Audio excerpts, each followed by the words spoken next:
Hi there, welcome. This is Michael Harris, host of Falling Up Radio. I'm really excited that you're here today. We have a guest that it's just thrilling to have her. She's a world-renowned yoga teacher, Rajashree Choudhury. Let me introduce you to her a little bit. For those of you that don't know who she is, many of you I'm sure that already know, but many of you may not know who she is. Rajashree was born in Kolkata, India, and she began her yoga practice at 4 years old, and she became the 5-time National India Yoga Championship. And as a result, she really had this lifetime desire to really encourage children and youth to practice yoga. And as such, she also founded the United States Yoga Federation and the International Yoga Sports Federation. And it's not mentioned here in this, but maybe she'll mention, also has worked with the International Olympic Committee on bringing yoga to the Olympics. I'm going to go on.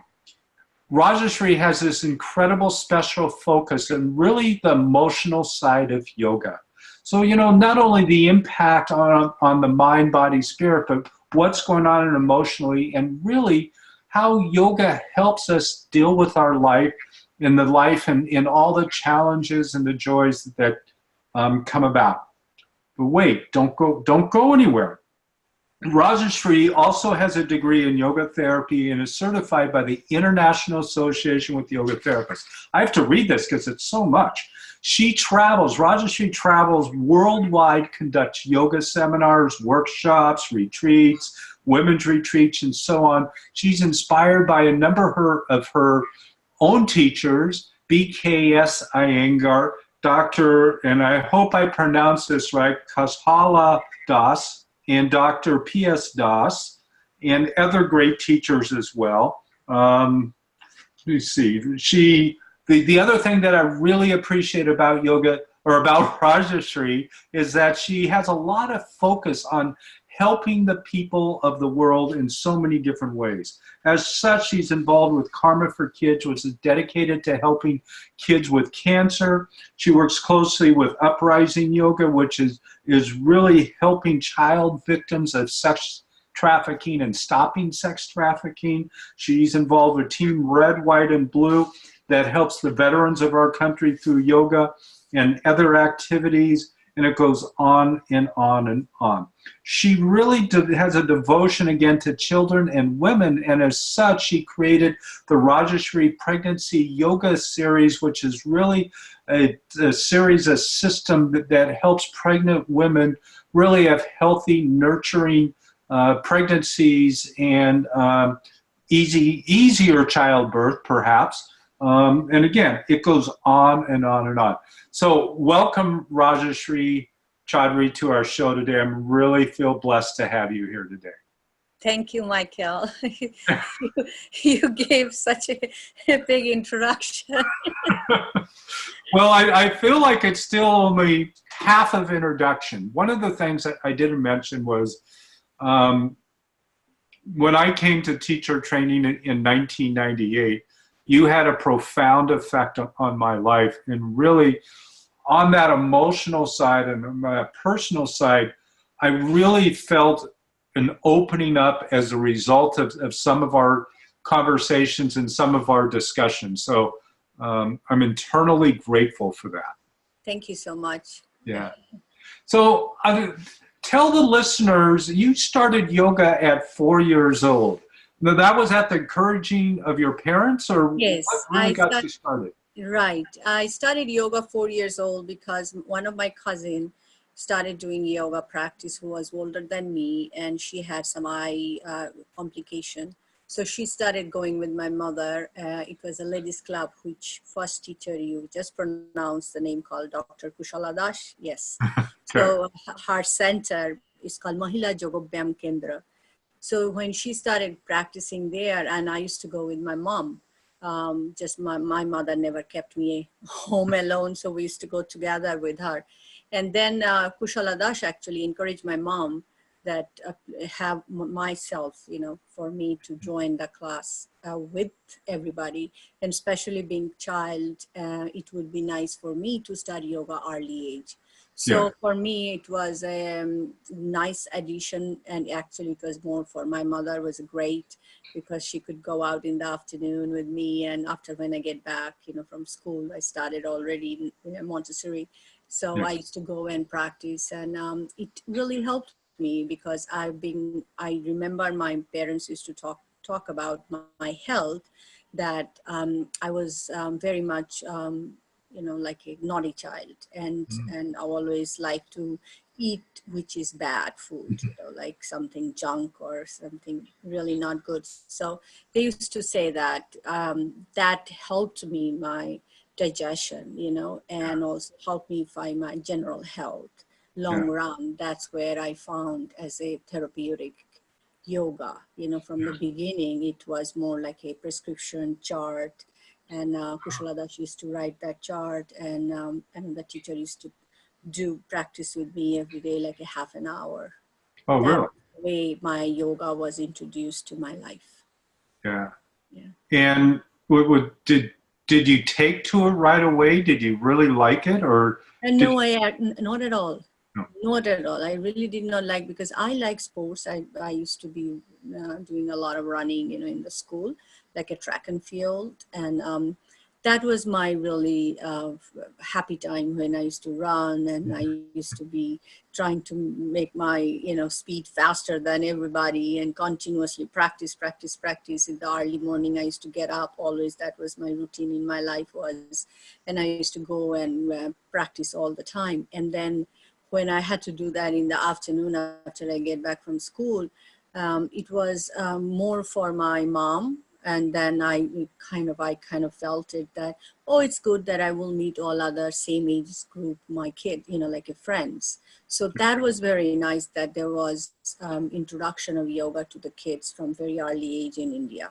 Hmm. And then slowly, I will tell you, like my primary school, I was introduced as a yoga competition. That's the time actually I was introduced to the And competition. how old were you at that I point? was 11 years old, Okay. and I had no idea about that there was existence of any yoga competition. And this was in India. It was in India, Kolkata. I Uh-huh. still remember my first judge was Kamal Bhandari and many other ladies, famous that time yoga Vyamacharyas. So Mm. they actually scored me, and I was really not happy to be on the stage doing yoga competition, because I kind of felt it, if I continue doing that, that means I cannot run anymore, because my father was very against about my running, because it was not something that very graceful for girls, to girl child to do that. Uh-huh. And in also those days when I was growing up, if you think about it, it's much before, how many, like I will say 40 years ago, like those days, you cannot go far ahead with the track and field and all this stuff. Yeah. Is Yeah. this something wrong? Nope, not at all. You can see it. I can see it. I Yep. cannot see your face Oh, anyway. you can't? No, Can something you see popped it up. now? No, something popped up. Okay. Well, I can see you. The recording is still just fine. Okay, let me see if I can postpone that. Something computer, how it is. Okay. So what happened that time, competition, and I won in the junior group, that's that made me kind of open my eyes and seeing, oh my God, yoga also has so much to Yeah. offer for Well, children. you won not just once, but 5 times. Yeah, well, what happened that winning actually encouraged me to learn more about yoga, because before I thought every day going for my own health and having playtime with my same age group, kids. I Mm-hmm. remember that I said ladies club, so it's only ladies are allowed in that center. Mm-hmm. So I was feeling comfortable and feeling very good, but I never had idea that there are more to offer with yoga, So I was young and I was more time for me was like doing studies and doing other things. Yeah. So when I did that, then I asked the teacher and they said, well, yeah, if you want to be trained more, we can give you more practice for more advanced poses, and you can see, we will take you for present demonstration, because India, that was a very popular thing, you know, any event, because we have so many festivities in India, and every time we had something event, there was always a yoga demonstration. Mm. So, and I was trained to be demonstrator from very childhood, you know, very young age. I mean, even before 11 years when I won that competition inter-school, before that I started doing a lot of demonstration. Yeah. Now, I wasn't clear. When did you start going to Ghosh College? Okay, Ghosh College, from that's the time actually, Okay. Vishwanath Ghosh, Vishuda, we call.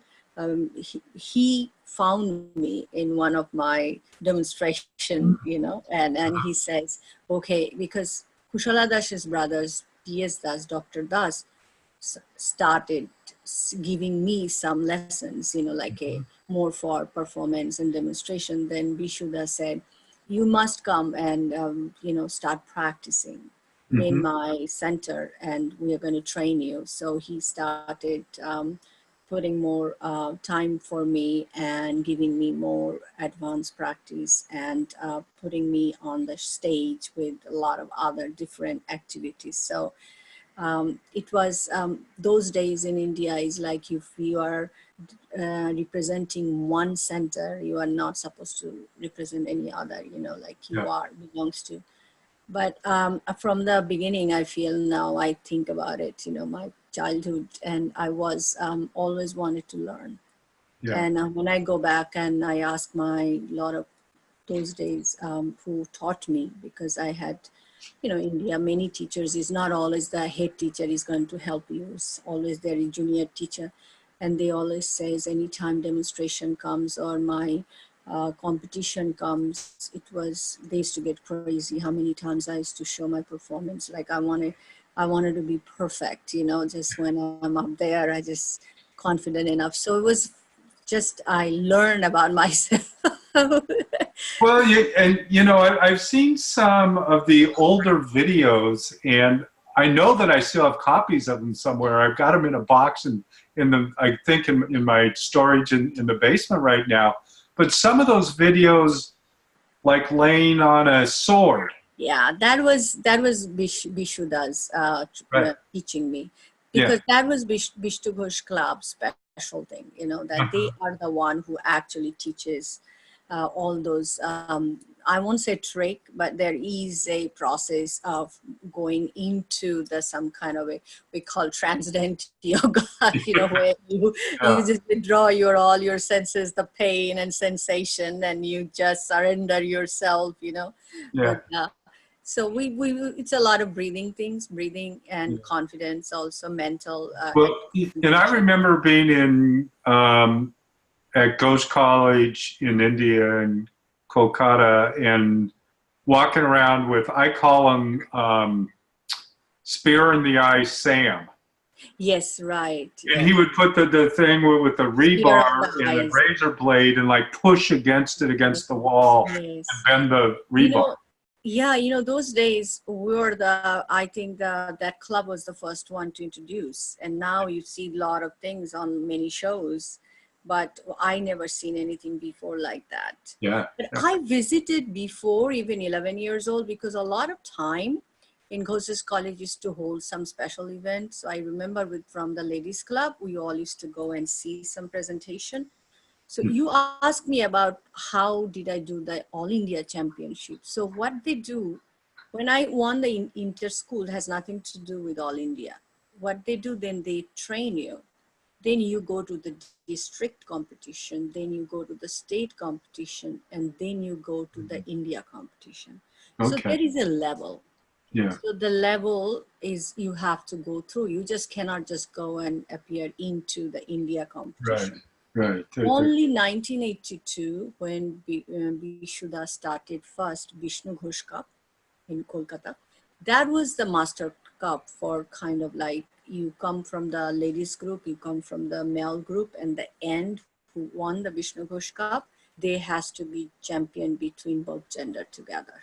Yeah. So male and female. So And that was the only one you can go straight to India competition. now, during the, I think it's the All India Yoga Championships, where it's the Iyengar Cup or the Gold Iyengar Cup. Yes, yes. Then later on they introduced Iyengar Cup also, but before was Vishnu Ghosh Cup. And I also, but the one I talked about, the India champion, other one, that was a national competition. We call that is national because you have to go to the county, state, then the India. That's the national competition. And All India is All India. That was the Vishnu Ghosh Cup. Yeah. And Iyengar, was he also one of the judges? Not with me, but I know that his student always participated with me. And they were very strong, competitors. Yeah, yeah. Yes. Now, as you were going through all that, at what point did you really become a teacher and start teaching other people? Yeah, well, what happened that during my very much like a second time when I won the competition, and then my teacher, Dr. Das and Kushala Das, both said, Yoga Training Institute in India first started that teachers training. Long time ago, I'm talking about, DLY Vidyapit. And they kind of like encouraged me to join the training program, teachers training. And they said, well, I think I was in my high school that time. And they said, you should go and start doing the teachers training. So the program was 3 months for certificate course, CYT, then diploma was for 1 year, then bachelor was for 2 years. So we used to, then I started doing that together, and I got a special permission that I can attain the bachelor course also because I was a little bit young, but I was keep doing good in the course at the end of the results. So they were saying, okay, you're ready. And the same time also I also did Vishnu Ghosh because that was weekends. They used to have that classes in Ghosh's college. Now when you started teaching then, was it all one-on-one or were you teaching groups or what was the... I will be telling you, my father didn't let me teach that much before. I got married very early. So you must know that I was still student there. So I learned more.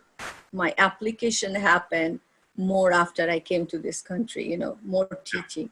I used to teach part of a training program, with the more demonstration I did, but if sometimes I used to do a special class or helping we always did one-to-one. It is not a group lesson. The studio setting lesson I never seen in India. Yes, it was always been one-to-one. So that's the way in ladies club even it was one-to-one. So we had to do refreshers clinic. We had to do one-to-one and learn how to do the chart. All the one-on-one was Dr. Das or other people like writing a prescription? Yes. Or somebody based on a condition and then they would refer them to like you or maybe another teacher? They will be referred many teachers. It's not only me that time on also, there are like a plenty of teachers getting graduate and they're practicing. There is a lot more. That's like that's the way it started. It cannot be only, but Dr. Das is the only one who makes the chart. But I was privileged that I could sit next to him and learn because he taught me a lot. He used to teach me how to write the chart too, So that I learned from him. So somebody would come with a particular condition and they would write the chart. Do you remember anybody particular that stands out to you at that time that maybe came with a particular condition that started healing? Yeah, well, see, two things here. With the Dr. Das was a very specialized with orthopedic. He was a very good with the spine and any kind of a, long time having arthritis or osteoporosis like that.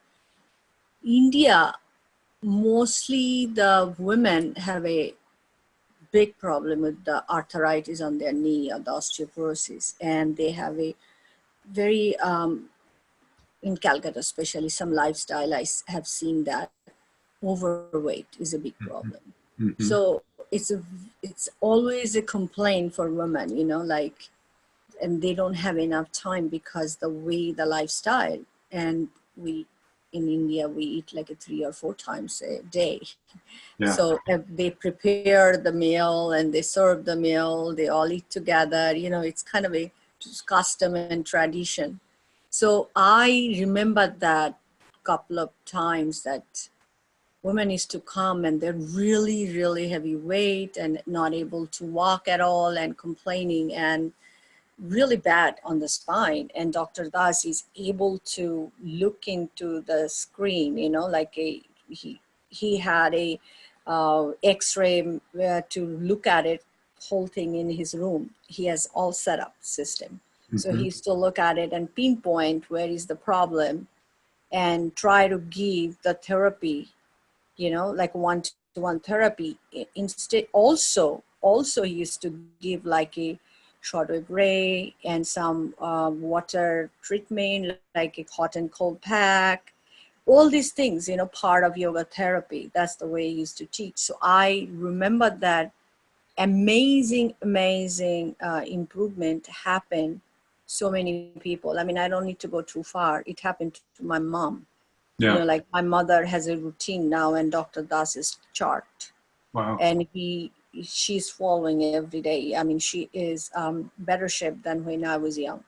Wow. Like she has her every day morning, she walks several miles and then she comes home and she has very limited food, and then she starts with her yoga movement therapy, we call, like she does all those postures, like it's not asanas only, it's just the movement to give the um, neuromuscular system a little bit more flexibility, momentum, and improving circulation. And then she does the pranayama. So I ask her that's I don't have to go too far, I'm just saying. In the childhood, I remember the women how used to get benefited. At the same time, I also was privileged to learn our yoga training institution. The principal was a Dr. Rabindranath Banerjee. Yeah. He's no longer anymore, but I actually learned a lot of difficult things from him. I would say a lot of difficult things because I never learned meditation that I remember how it was. I never learned before the way he taught me the meditation, because he was a guided meditation. And when really in the meditation, when you start following someone's voice and really, really focusing all the centers, and then all of a sudden, I remember my body was so light, my heart rate was getting so low, blood pressure getting so low, and he was there to pull me back again, that momentum. Yeah. That also, those kind of like and nowadays they still offer those like a dhoti kriya, Ayurveda, part of Ayurveda. A lot of people practice that dhoti kriya. Yeah, I don't think any other training offers that, but we had to learn that Basha dhoti, Nasha dhoti, all those stuff, like Yeah. pure sutras, yoga sutras, how they offer. So that part I learned from him, because I have to finish getting my certificate and diploma degree from finishing up the Yoga Training Institute curriculum. So there was a lot of other doctors. It used to take place in homeopathic college those days, because most of the medical doctor part of, I would say integrative health. They used to come part of teaching us, because implementation of medicine, homeopath was not, not was practice for yoga therapy, was only practice yoga therapy. So you have to learn anatomy, physiology. After that, you learn, instead of, no medicine is not compound drugs, but not even any other homeopath. because homeopath also come from the nature, a lot of natural things, Yeah. but they used to talk about yoga poses, how that's effect. So it was just so much hands-on, and it was that time I remember a lot of difficult, like mainly people with blood pressure. A lot of people used to come blood pressure, heart issues, and psychological condition even. Yeah. That is interesting because it was not very common those days in India talk about mental problem. Mm. And especially women. I still tell you, because I left India in 1984. So unless you are really sick, you don't go gynecologist, because it was Yeah. not very common, or you have to go because, oh, you're pregnant, Yeah. So that was another big thing we learn in yoga therapy, Yeah. that women used to feel more comfortable when they used to come talking about. Yeah. And that's why today I'm more, um, like kind of like interested, or you can talk, let's say, more compassionate about women, because from my background and born and raised in India, foundation of, my main childhood was in India. I felt it that so many mothers, so many sisters, so many aunts, they could get a lot of general help if they were introduced, or they didn't feel shy or shame about discussing about their health issues, Mm-hmm. And that's why always it's kind of a inspire me and motivate me to practice and study and keep going and helping. Yeah. So you really dived in, and I don't know if you remember this, and I can't tell you exactly when this happened, but maybe 20 years ago. And I have read, and I was reading at that time, and probably even more so now, material around mind-body interaction and Dr. Sarno and TMS. And I came to you at one point, I said, what is this about TMS, tension myoneural syndrome? And what I heard back was that, well, that's all yoga, and that's all the mind body. And I really felt like it was like an aha moment, like here's some of that real science that shows this, and this is some of what we're doing in yoga Yes. to help that Yes. internally. And Yes. said it was a big moment for me. Yeah, well, I really liked his book. Yeah. And I always tell people to read it, because a lot of time, like a medical mind or scientific mind, they come and they still don't believe in yoga. Right. Because, and those days, really, we didn't have that much yoga's clinical studies.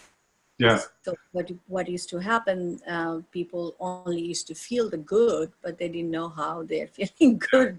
Well, Michael Galinsky, which was the producer for the All the Rage movie, he started yoga recently in Chapel Hill, North Carolina, where he lives. So, I mean, he did that movie about Sarno, and he hadn't done yoga, and he started doing yoga, and he sent me a note, said, this is the greatest thing. You sent me to see his movie. Remember Right. that? Yeah. Yes, Yeah. I met all of them because of you. Yeah. Not Bruno, but his. There's another organization now. It's called the PPDA, which is the Psychophysiological Disorders Association, which is an association that happens to be over here in Portland. And it's a group of physicians, and their whole focus is on the mind-body interaction. And one of the doctors that was in the Sarno movie actually started that as a result of his own experience as a physician, and realizing that Was he there? No, he wasn't. Okay. Yeah. But fascinating stuff. And I just look at that stuff, and I'm seeing more and more interconnection between the yoga and the science. And, people often say, well, yeah, but yoga can't really do that. And there's so much science and so much study out there now. Yeah. Well, I mean, we can continuously, explore into like I remember that a lot of children used to come in ladies club, because ladies club was more like a social organization. You don't have to even pay if you don't have money. And Dr. Kushala Dash started that movement, and she was a very direct disciple. I think the last one is living right now. and she's really wonderful as a human being, that she gave her life devotion completely for helping women. So she Yeah. used to bring the women in India, where is very low income, very, very low income group, and give them make them yoga teacher and Yeah. help them financial independence. Yeah. So what they used to do, learn yoga, which is a service, social service, and some of them I remember that they were not able to even um, pay, to learn, but they really learn, and they, because of, they appreciated so much what they can offer and what they learn, and they were very, when their service teaching kids or anybody, any woman, was a very pure service, Yeah. like a very truthful, very genuine. Yeah. So that's the time I met so many ricket polio kids. And I Mm-hmm. have seen them, they were not able to walk, but after 6 months, they were able to walk. Wow. That, and I have seen the, it is really, I still remember one time my mom was saying that, I'm still in tears when I talk about it. The kid, they had all the prosperity in their family because of the wealthy family, but the kids were sick, couldn't, polio, couldn't even walk, and Mm. that child started walking, and the Wow. joy of the mother, like the wow, is like getting the life back of that kid, because India, it's a big deal, you know. Well, and you know my story too, and I mean, like I said, I mean, that's the cane I used to walk with, and I was supposed to be dead in 86, 87 as a result of my legs and my vascular disease. And I started doing yoga and slowly started getting better. No longer needed that cane, and went to you. And then eventually all the pain that I had went away. And it was just like, it blew me away because I thought I was going to live with Right. pain my whole life. I just had succumbed to that idea. But I was able to change that idea. And, that's something that we talked about recently too, a little bit, is like not just that physical aspect, but the yoga for life, and like all the challenges that we face in life, and, you know, how that is really affected, not You just know, the physical. it's funny because it's really, it's always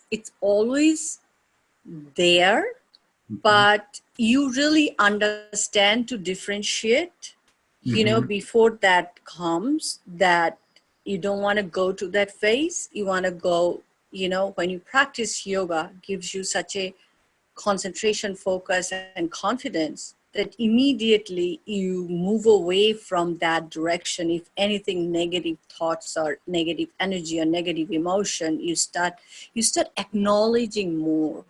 Yeah. That's what I feel. That's why being a teacher, being a student, practice is the best way, because if you are out of practice, or if you, as a teacher, if you are out of practice or you are out of teaching, you will never connect with yourself that much, like you will be, it's a mind effect on the mind so much, because mind is governing everything in our life. Yeah. And the two things is playing a big role, ego and fear, Yeah.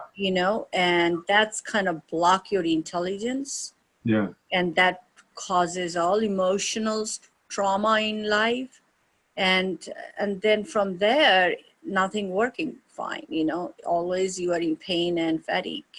Yeah. So I feel like yoga is a lifestyle, that you have to really work for it. You really have to work on it. That's why I said that it's in human life. I mean, human life cannot be without sadness or unhappiness.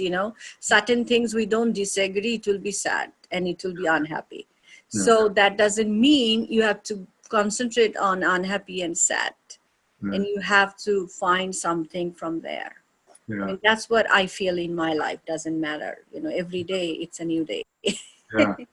You know, and I know through the personal challenges that I've had in life that when I practice yoga, it's not necessarily going in there and trying to do the best triangle. It's going in there trying to just, let that go, let go of the issues in my tissue, so to speak, and to be able to just feel good and have a clear mind, through the practice. But Michael, that is very much yogi speaking, because of you practicing and you actually find the essence of yoga, because so long your practice. But many people try yoga because of, like you and me, we are speaking. I'm sure a lot of who is listening, they get inspired and they try to practice yoga. But whenever we do something new, we always have a purpose, but the problem is when we focus on that intention, and then if we're not finding in a couple of seconds or a couple of days, then we give up. Yeah. So for finding yourself, that it is not for the posture, it's for myself, I'm doing, how am I feeling and how I feel after. It's very hard for beginners to experience that, and that's we should be mostly focusing on when the new student try yoga. Don't compare if you are doing some other sports, and don't compare with that sports with now what you're doing in yoga. And if you are not feeling that flexible, that strong, or that demonstrating that strength what you do in other activities you do, it's nothing wrong. Yeah. Nothing wrong. Yeah. Yoga you are doing for yourself. Yoga, you keep just trying and trying and trying, nothing else. Every day you do, you find yourself a different way. I mean, right now, everyone asks me, why are you not still competing? Because of doing this World Cup and everything. But I never took I never really participated anymore World Cup. And I don't think I'm in even that level of practice right now.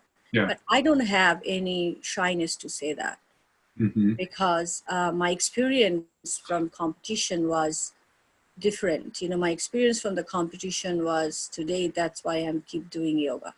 Yeah. If I did not, that moment I was such a competitive, and I needed something to thrive me, and that was the competition. And that helped me thrive me, motivate me to learn about yoga therapy, everything what we're doing right now. And that made me today who, like what I do, and how I every day deal with my life, because every day my life is challenging. Sure. Yes. Yeah. So it's like that yoga therapy. I mean, you do so much for other people and spreading the word of yoga and all of that.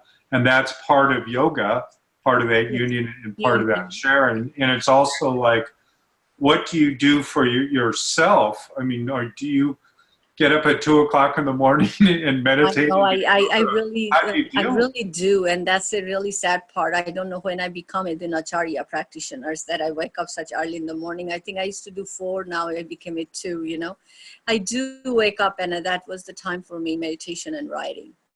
And then I like to go to walk, and then I do my home routine of my yoga right now. And I see that routine is making me feel good. I don't stay up very late because by 10 o'clock, I'm really tired.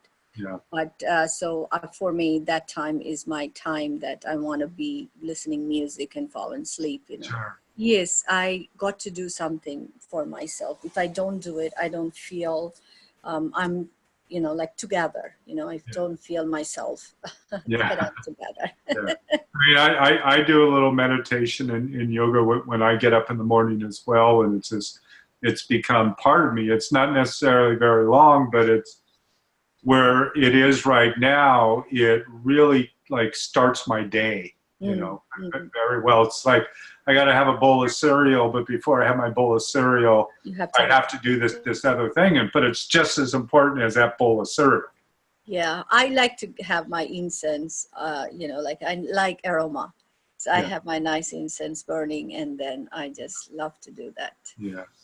Now, I know too that right now, and I don't know very much about it, but you're really starting this new yoga therapy program in helping teachers work more one-on-one with people. Did I say that right? You are doing, you actually said right. What I was trying to explain other day last weekend, that what I felt it, time I moved in this country, I got more close to it 26 and 2 practice. Mm-hmm. So the 26 and 2 practice is more into the studio setup, heated room. And everyone comes, you know, like those days when I first came was not so many studios, you know, was a lot of elite community people used to come only, but not for average household people known to name of Hatha yoga or yoga at all. You know, it was a strange name and scary name for yoga. Yeah. You talk about yoga. And that's the time TMS was, you know, TM was very popular. The transcendental meditation was very popular. And slowly took long time, 10 years. Then when we had training and then more teachers and started going back to their respected state and started opening the studios. What I felt it that 26 and 2 is a great practice. Is continuously, you know, like a, demands for everybody's lifestyle, you know, and everybody gets lots out of it, you know, like it's never enough. People feels it's kind of like addictive practice. But at the same time, what I feel like I want teachers to experience more about. A lot of teachers are practicing themselves, studying, going to many institution because it's widely, you know, right now it's available for learning yoga therapy, but specifically for the system, I feel like that we need to learn more where to be, focus on how to help, you know, what we are doing. I mean, there are a lot of research going on, but is there a technique? Was we are teaching, but I think there is need to be more focus. So there are more people we feel like we can help, because my whole goal is yoga for every community, you know, every institution, you know, like it's not for the people who feels like, okay, I'm fit, so I will do this practice. No, you know, you can take this practice wherever you are. And today it may not be the same, but today you do it your way. So a lot of people are still scared of this practice because of they are not feeling, okay, maybe I'm not be able to, I'll feel shy. You know, it's there always inside that kind of way. We deal with it, going into something unknown, you know, and feel like, oh my God, it's going to be a torture. And there is no torture. Nobody is really trying to torture.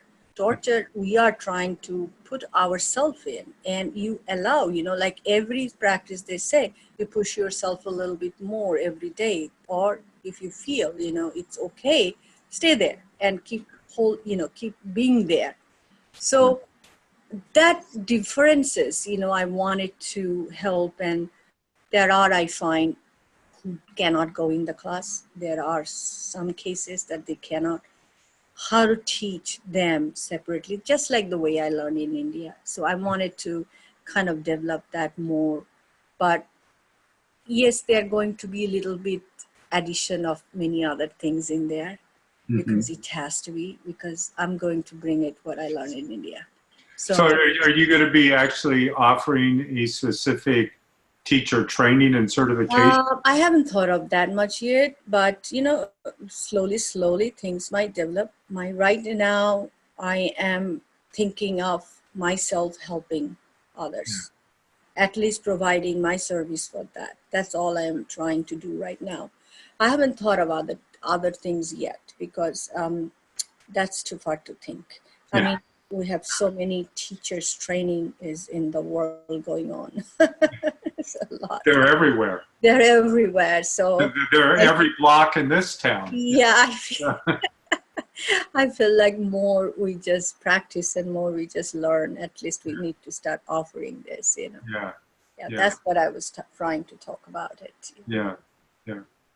So is there anything that we haven't talked about that you feel is important to say or to talk about as far as yoga or anything else that You feel like it's Well, important? I feel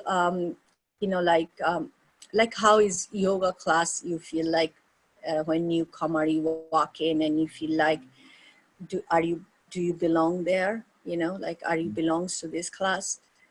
Um, you just have to make yourself fit into it. A lot of time it's a very hard process. Yeah. I mean, I always, I've been thinking of, and I'm writing a lot of my memoir, and I'm finding out myself when I first moved to this country. And I remember it was a very strange experience for me because I was so excited, but at the same time, when I walked in here, I just felt it. I don't belong here, Mhm. because it's so new, such a big cultural shock for me, and it was more like these people, human being is human being, but I kind of felt it that everybody's looking at me like if I'm from some strange place.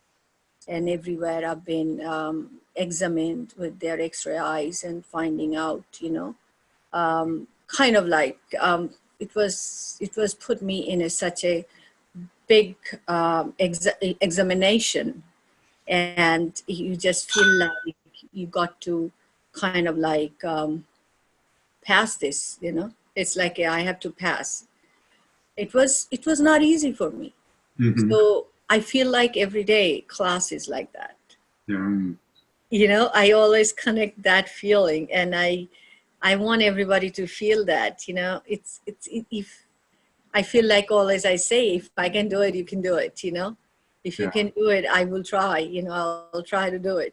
Something. So it's a really challenge in our mind how we feel ourselves and where we are and how we are. Like it's a pressure we create around society. Societal pressure, and societal pressure is nobody really hurt me that time. Nobody really touched me that time. Actually, everybody gave me a nice hug and warm welcome. But it was my mind, I was feeling that. In my mind, I was feeling like I don't think they like me, Mm. and I had very poor English that time, and I was not able to understand American, any accent at all. So I feel like I was being criticized everywhere, and I just did not feel confident enough, myself. So I feel like everyday class is like that. Yeah. So you feel like walking in before you feel like, doesn't matter what practice you do, Yeah. it's the state of mind. Yeah. So for a new practitioners, I always try to connect, it's a state of mind that you need to be clear and no expectation there. Because when we start moving ourselves, if we start going back and forth, then we really don't let ourselves progress in our life. So progress comes when we keep trying, put effort, Yeah. and without expectation that effort comes with honest trying. Yeah. And I know it as a teacher, I try to keep a beginner's mind as much as possible. And Very like, nice phrase. not only for That's my own nice. practice, pardon me? I said it's such a nice way you said beginner's mind. Yeah. Some people will say, I'm not a beginner. I have done so many years. So I am still beginners, believe me. Any practice I go, I'm still beginner. I was trying some place other day, the Joy's yoga, like Ashtanga style. Uh-huh. I never do every day, Ashtanga yoga. I came out being very sore that day. And Yeah. even I remember that uprising incarcerated youth, that program you just mentioned that I'm involved. Uh-huh. Whenever I go now, I let other teachers teach because I love to practice with inmates. I love to be with them, with those kids that Yeah. I participate with them. Yeah. And it's funny that restorative yoga, we do really relaxation, not that much, like not that much practice that we put on for their body, like we more relaxing, restorative, more breathing, more life coach. I came out also very sore. Mm. So, what you don't try, you will find something different. Yeah. Different is not something that you have to give a name or give an opinion or give a judgment. Yeah. So I never put anybody in that judgmental or made a comment about it. So I will always encourage people, before you putting a judgment or judge others, you don't know what that can offer, what they can go through. Yeah. So I'm sorry, getting more philosophical. That's kind of I think it's kind of my life right now. People giving judgment all the time, and they really don't know what I'm going through, what my kids are going through, and be kind, practice kindness. Yeah. If I'm kind to you, be kind to your body, kind to your spirit, kind to your mind, kind to your heart, you will see world comes together. Yeah. I think that's so important. And it's like, you see the bumper stickers that say practice kindness, but it's actually really important to do that. Yeah, it's very important. Yeah. And, in the practice, I feel myself that when I practice, it reminds me. When I teach, reminds me. So it's kind of affirmation for me. Yeah. And it's very important. Yeah. Yeah. So we're already getting really close to the end of our time, and I know that we could talk for hours, and it would be great to have you back at some point to talk some more about yoga and perhaps diving deeper into it. One of the questions that I have, and we touched a little bit on the new student, but do you have any thoughts or tips or ideas? Maybe a couple, 2, 3 ideas that I think last couple of things I've been saying things is for the new students, really, basically. Be kind to yourself when you go in the class. Don't be judgmental. And don't feel that you don't belong there. Yeah. Yeah. Everything yoga means union, and union, to make things union, you really need to have those 3 things. Yeah.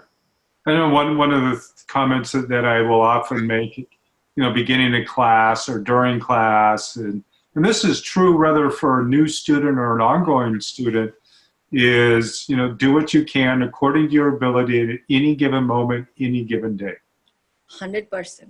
That's all we can do. Yeah, and I also say, as it comes because I've been teacher. So, and from my childhood, I learned 3 words from my school, and they're called Shraddha, respect, tapasya, practice with dedication, and with it's really it's a tapasya completely, and then Sheba is a service.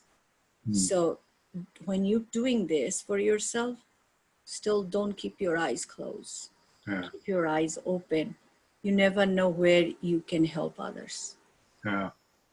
And that's so important. And the thing too about helping the kids in India, and I remember being there and seeing so many street kids, in India and Kolkata particularly, for some reason I saw it more there. You have seen because you visited there, but my cousin owned the school. It's called Parikrama, and it's more from the slum kids, and what she established, she's educator, so what she established is amazing. And I think you have seen that on my bio, because I keep going back in Bangalore and I visit her. She has 6 schools now, and those kids are really, they didn't have any house, they didn't have a home, and she rescued them from the street, and then she rescued their parents also, or whoever their guardian. She educated them night school, the adult, and make them a teacher, part of the teacher's aid, and run the system with a really missionary style. It's really wonderful service what she is doing. You can see everywhere. I don't think it's only you need to go to India. Definitely it's a third world country, a lot of poverty there. But I find big thing going on in Los Angeles County right now about the homeless shelter. Yeah. And the house, it's a big thing right now. Everywhere you can see that how to give them a shelter. Yeah. Sometimes we have to educate them. I think that is what my sister is doing, educating them. Yeah. Because sometimes even you have a home, you give them a shelter, they don't want to be there. Yeah. You want them to make them work, because a lot of time we want to get money from whatever way, but we don't want to work for the money. We don't want to work. Yeah. And that's what the education does. So that's what she's doing. She's really teaching. So education is very important. Yeah, it's wonderful. And yeah, that's a whole nother subject. I'm not going to go too far down that rabbit hole right now. All right. Then maybe that's for another call. All of this, depending upon where you're listening, you may be listening on Apple or Stitcher, iHeart, one of the audio platforms, or you may be listening on YouTube or the website. And if you're listening on any of those platforms, you can always go to fallingupradio.com and you'll find this episode here with Rajashree. And at the bottom of the episode, there will be a list of best ways to contact Rajashree. There'll be a little bit more information about the show. And there'll be a number of pictures there as well of Rajashree and her life and helping other people as well. But Rajashree, where's the best place that somebody could go to find you? Rajashree@rajashree.com. Can you spell Rajashree? Most people may not know how to do that. Sorry, I gave you my email address at rajashree@rajashree.com, but www.rajashree.com. That's where you can find me. RAJASHREE,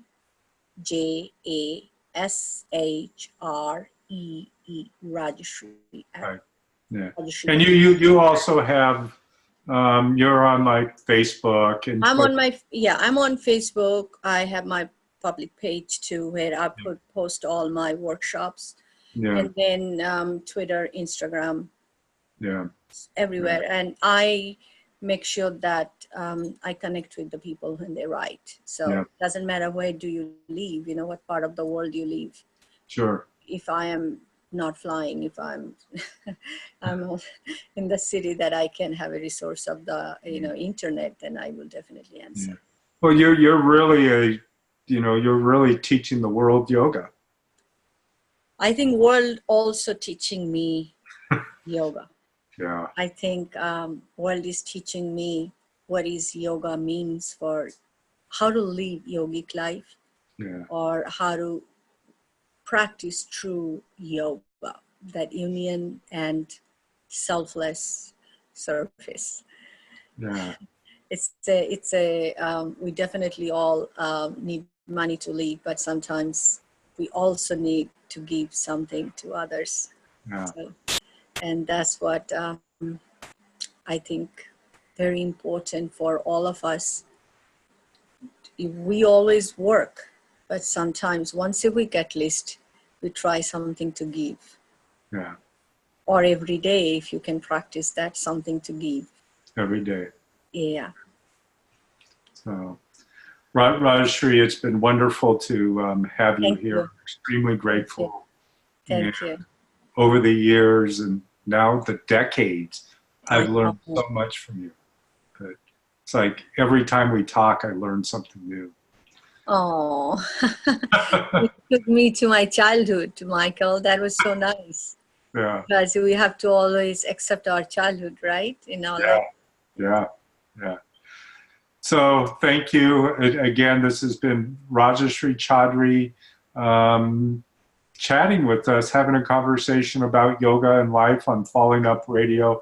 Be sure to share this episode with your friends, and remember to go to her website, rajashree.com, and learn a little bit more. So thank you, Rajashree. Again, hold on for the other side. Thank you. Profound, my love to all of you. Yeah. Thank you.